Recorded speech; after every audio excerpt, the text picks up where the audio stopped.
देश को कोरोना महामारी से बचाने का फिलहाल एक ही उपाय देखा जा रहा है और वो है वैक्सीन। लेकिन देश भर में वैक्सीन की भारी किल्लत के बीच वैक्सीन बनाने वाली company serum institute of India ने अपने एक बयान से मोदी सरकार की जड़ें हिला दी हैं। दवा बनाने वाली इस कंपनी ने जो दावा किया है वो मोदी के पूरे सरकारी कुनबे को बेनकाब करने के लिए काफ़ी है। दरअसल इन दिनों कोरोना वायरस से बुरी तरह जूझ रहे भारत में टीकाकरण अभियान चल रहा है। देश में 18 साल से लेकर ऊपर उम्र के लोगों को अलग अलग प्राथमिकता समूह के आधार पर कोरोना का टीका दिया जा रहा है, मगर देश के कई हिस्सों में इस वक्त वैक्सीन की भारी किल्लत हो रही है।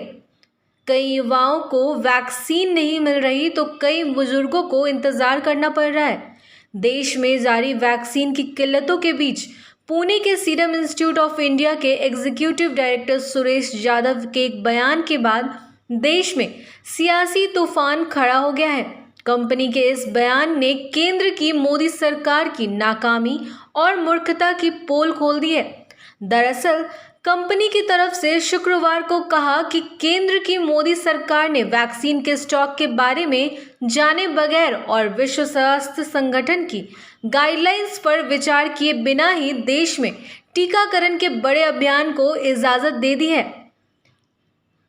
हील हेल्थ की ओर से आयोजित स्वास्थ्य से संबंधित ई समिट के सीरम में सुरेश यादव ने यह आरोप लगाते हुए सनसनी मचा दी कि सरकार ने बिना यह आकलन किए कि भारत में कितनी वैक्सीन उपलब्ध है और इसे लेकर विश्व स्वास्थ्य संगठन की क्या गाइडलाइंस है, देश में टीकाकरण अभियान को मंजूरी दे दी।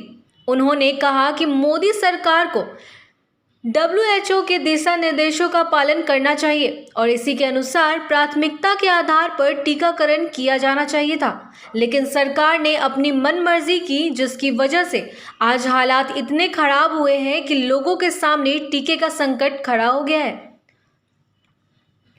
सीरम इंस्टीट्यूट ऑफ इंडिया के एग्जीक्यूटिव डायरेक्टर सुरेश यादव इतने पर ही नहीं रुके। उन्होंने आगे कहा कि शुरू में 30 करोड़ लोगों को वैक्सीन दी जानी थी, जिसके लिए 60 करोड़ खुराक की जरूरत थी, मगर हमारे इस लक्ष्य तक पहुंचने से पहले ही ये जाने बगैर कि हमारे पास कितनी वैक्सीन उपलब्ध है, नरेंद्र मोदी ने मनमानी से पहले 45 साल से ऊपर के और फिर 18 साल से अधिक उम्र के सभी लोगों के लिए टीकाकरण के दरवाजे खोल दिए।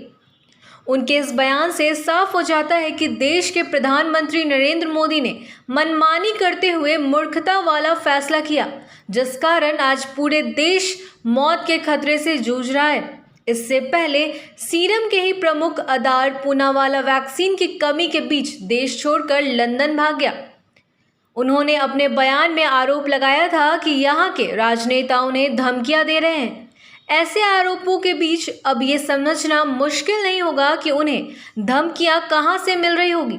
नरेंद्र मोदी की मनमानी का एक और बड़ा खुलासा उस वक्त हुआ जब पिछले सप्ताह ही कोरोना रोकथाम के लिए बनी वैज्ञानिकों की सलाहकार समिति के प्रमुख ने यह आरोप लगाते हुए अपना इस्तीफा सौंपा कि मोदी अपनी मर्जी की करते हैं, वे किसी और की सुनते ही नहीं। इन सभी घटनाओं से यह समझा जा सकता है कि हमारा देश इस वक्त कैसे हाथों में है।